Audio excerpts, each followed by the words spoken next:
ஆட்சி எப்படி இருக்குன்னு நினைக்கிறீங்க? இப்போ தானே தொடங்கியிருக்காரு. இதுக்கப்புறம் போக போக தான் தெரியும். ஸோ ஸ்டார்டிங்கில் நல்லா இருக்கு. ஸோ இதுக்கப்புறம் போக போக எப்படி இருக்குன்றதை பார்க்கணும்.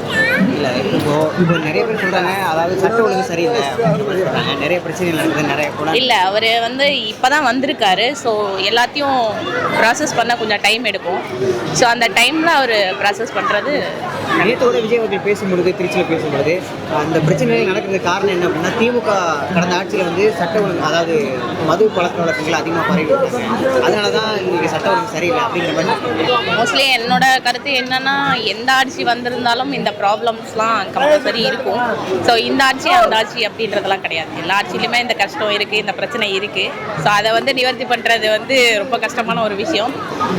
ஸோ பார்க்கலாம் இப்போ எப்படி இருக்கு. இல்லை இப்போ அதாவது விஜய் அவர்கள் ஆட்சிக்கு வர்றதுக்கு முன்னாடியே சரி திமுக பண்ணலை அப்படின்னு சொல்லி சொன்னாருன்னா சரி ஏற்றுக்கணும். அவர் தான் ஆட்சியில் இருக்காரு. அவர் ஆட்சியில் இருக்கும்பொழுதே திமுக குற்றம் சொல்றது சரி.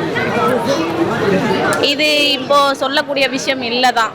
ஸோ இப்போ அவரோட ஆட்சி இருக்குது.